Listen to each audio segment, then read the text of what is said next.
Power sharing ಸಮಯದಲ್ಲಿ DK Shivakumar ಕೆಲ ರಾಜಕೀಯ ಕಟು ಸತ್ಯವನ್ನ ಬೇಕಂತಲೇ ಹೊರಹಾಕಿದ್ದಾರೆ. ಈ ಸತ್ಯವನ್ನ ಕೇಳಿದ್ರೆ ನೀವು ಕೂಡ ಡಿಕೆ ಶಿವಕುಮಾರ್ಗೆ ಸಪೋರ್ಟ್ ಮಾಡುವುದಂತೂ ಪಕ್ಕ. ಕರ್ನಾಟಕ ರಾಜಕಾರಣದ ಒಳಗುಟ್ಟು ಅಥವಾ ಸತ್ಯವನ್ನ ಉಪಮುಖ್ಯಮಂತ್ರಿ ಡಿಕೆ ಶಿವಕುಮಾರ್ ಒಂದು ಕಾರ್ಯಕ್ರಮದಲ್ಲಿ ಬಹಿರಂಗಗೊಳಿಸಿದ್ದಾರೆ. ಯಾಕಾಗಿ ಡಿಕೆ ಶಿವಕುಮಾರ್ಗೆ ಮುಖ್ಯಮಂತ್ರಿ ಸ್ಥಾನವನ್ನ ಕೊಡಬೇಕು ಅಂತ ಹೇಳಿ ಕ್ವಶನ್ ಮಾಡ್ತಿದ್ರಲ್ಲ, ಆ ಕ್ವಶನ್ ಮಾಡೋರೆಲ್ಲ ಈ ಭಾಷಣವನ್ನ ನೋಡ್ಲೇಬೇಕು.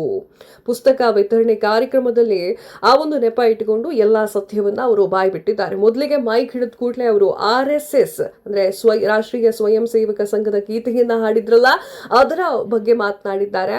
ಆ ಒಂದು ಗೀತೆ ಹಾಡಿದ್ದಕ್ಕೆ ನಮ್ಮ ಸ್ವಪಕ್ಷೀಯರೇ ನಮ್ಮ ಮೇಲೆ ಮುಗಿಬಿದ್ರು. ಸಂಘದ ಬಗ್ಗೆ ಹೇಳೋದನ್ನ ನಾನು ಹೇಳಿರೋದು, ಅದು ಬಿಟ್ಟು ಬೇರೆ ಏನೂ ಅಲ್ಲ. ಅದ್ರ ಬಗ್ಗೆ ತಪ್ಪಾಗಿ ಹೈಕಮಾಂಡ್ಗೂ ಕೂಡ ತಿಳಿಸಿದ್ರು ಅಂತ ಹೇಳಿ ಬೇಸರವನ್ನ ವ್ಯಕ್ತಪಡಿಸಿದ್ರು. ಇನ್ನು ಜೈಲಿಗೆ ಹೋದಾಗ ಏನಾಯ್ತು ಅನ್ನುವಂತಹ ಕಟು ಸತ್ಯವನ್ನ ಅವರು ನುಡಿದಿರುವಂಥದ್ದು.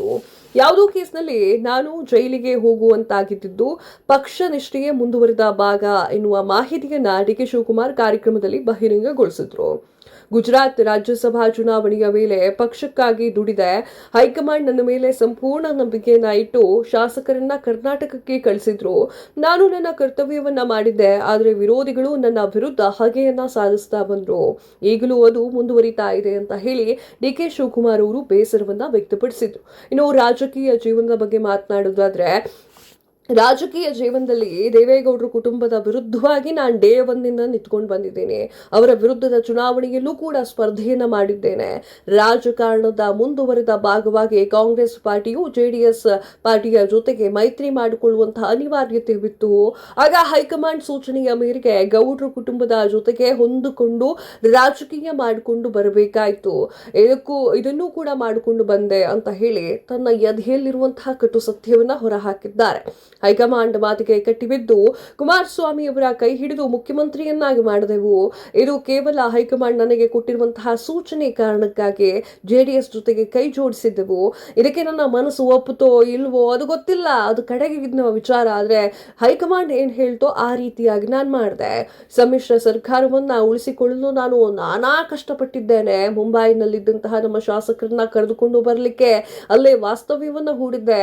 ಆದ್ರೆ ಅದಕ್ಕೆಲ್ಲ ಬೇರೆಯ ಬಣ್ಣವನ್ನ ಬಳಿಲಾಯಿತು ಅಂತ ಹೇಳಿ ಡಿಕೆ ಶಿವಕುಮಾರ್ ಅವರು ವಿಷಾದವನ್ನ ವ್ಯಕ್ತಪಡಿಸ್ತಾ ಇದ್ದಾರೆ. ಅದು ಕೂಡ 2.5 ವರ್ಷ ಆದ್ಮೇಲೆ ತಾನು ಮುಖ್ಯಮಂತ್ರಿ ಆಗಬೇಕು ಅನ್ನುವಂತಹ ಆಸೆಯನ್ನು ಇಟ್ಕೊಂಡು ಕೆಲವೊಂದು ಸತ್ಯಗಳನ್ನ ಬಟಾಬಯಲು ಮಾಡಿದ್ದಾರೆ. ಎಲ್ರಿಗೂ ಗೊತ್ತಿದೆ, ಸಮ್ಮಿಶ್ರ ಸರ್ಕಾರ ಪತನಗೊಳ್ಳುವಂತಹ ಹಂತದಲ್ಲಿತ್ತು. ಸರ್ಕಾರ ಉಳಿಸಿಕೊಳ್ಳಿಕ್ಕೆ ಶತಪ್ರಯತ್ನವನ್ನ ಮಾಡಿದ್ವಿ. ಆಮೇಲೆ ಆದಾಯ ತೆರಿಗೆ ಇಲಾಖೆಯ ಆಡಿಟರ್ ಒಬ್ಬ ಫೋನ್ ಮಾಡಿ ನಿಮ್ಮನ್ನ ಉಪಮುಖ್ಯಮಂತ್ರಿಯನ್ನಾಗಿ ಮಾಡ್ತೇವೆ, ಇಲ್ಲ ಅಂದ್ರೆ ಜೈಲಿಗೆ ಹೋಗ್ಬೇಕಾಗತ್ತೆ, ಎಲ್ಲಾ ಶಾಸಕರನ್ನ ವಾಪಸ್ ಕರೆದುಕೊಂಡು ಬನ್ನಿ ಅಂತ ಹೇಳಿ ನನಗೆ ತಾಕೀತು ಮಾಡಿದ್ರು ಅಂತ ಹೇಳಿ ಡಿಕೆ ಶಿವಕುಮಾರ್ ಹಳೆ ವಿಚಾರವನ್ನ ನೆನೆಸ್ತಾ ಇದ್ದಾರೆ. ಹಳೆ ವಿಚಾರ ಯಾಕೆ ನೆನೆಸ್ತಾ ಇದ್ದಾರೆ ಅಂತಂದ್ರೆ, ನಾನು ಪಕ್ಷಕ್ಕೆ ಕಟಿಬದ್ಧನಾಗಿದ್ದೇನೆ ಅನ್ನೋದನ್ನ ಹೈಕಮಾಂಡ್ಗೂ ಹಾಗೂ ಪಕ್ಷದಲ್ಲಿರುವಂತಹ ನಾನಾ ವ್ಯಕ್ತಿಗೂ ಕೂಡ ಅವರು ಹೇಳಬೇಕಾಗಿತ್ತು. ಈ ಒಂದು ಕಾರ್ಯಕ್ರಮ ಅವರಿಗೆ ಇದನ್ನೆಲ್ಲ ಅವಕಾಶವನ್ನ ಮಾಡಿಕೊಟ್ಟಿದೆ. ನಾನು ಮತ್ತು ನನ್ನ ರಾಜಕೀಯ ಕೇವಲ ಪಕ್ಷ ನಿಷ್ಠೆ, ಹಾಗಾಗಿ DCM ಆಫರ್ ಬೇಡ ಅಂತ ಅಂದೆ. ಅದಕ್ಕಾಗಿಯೇ ನಾನು ಜೈಲಿಗೂ ಕೂಡ ಹೋಗುವಂತಾಯ್ತು. ತಿಹಾರ್ ಜೈಲಿನಲ್ಲಿದ್ದಾಗ ಸೋನಿಯಾ ಗಾಂಧಿ ನನ್ನನ್ನ ಭೇಟಿಯಾದ್ರು, ರಾಜೀವ್ ಗಾಂಧಿ ನನ್ನನ್ನ ಮಂತ್ರಿ ಮಾಡಿದ್ರು, ಬಂಗಾರಪ್ಪ ಅವರು ಸಹಕಾರ ಕೂಡ ಕೊಟ್ರು.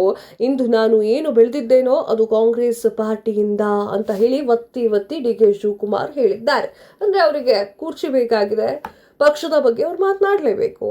ರಾಜಕಾರಣವನ್ನ ಒತ್ತಡ ಅಥವಾ ರಾಜಕೀಯ ಸಹಜ, ಅಂದ್ರೆ ರಾಜಕಾರಣದಲ್ಲಿ ಒತ್ತಡ ಮತ್ತು ರಾಜಕೀಯ ಎರಡೂ ಕೂಡ ಇರುತ್ತೆ. ಮೌಂಟ್ ಕಾರ್ಮೆಂಟ್ ಶಾಲಾ ಚುನಾವಣೆಯ ಬಗ್ಗೆ ಅವರು ಮಾತನಾಡಿದ್ದಾರೆ. ಎಸ್, ಅವರು ಚಿಕ್ಕ ವಯಸ್ಸಲ್ಲಿ ಇರಬೇಕಾದ್ರೆ ಮೌಂಟ್ ಕಾರ್ಮಲ್ ಎನ್ನುವಂತಹ ಶಾಲೆಯಲ್ಲಿ ಚುನಾವಣೆ ಗೆಲ್ತಾರೆ. ಸೊ ಆ ಚುನಾವಣೆಯ ಬಗ್ಗೆ ಮಾತನಾಡ್ತಾರೆ. ಏನ್ ಹೇಳ್ತಾರೆ, ಇದು ಸಿದ್ದರಾಮಯ್ಯಗೂ ಕೂಡ ಅನ್ವಯಿಸುತ್ತೆ, ಕೇಳ್ಕೊಳ್ಳಿ.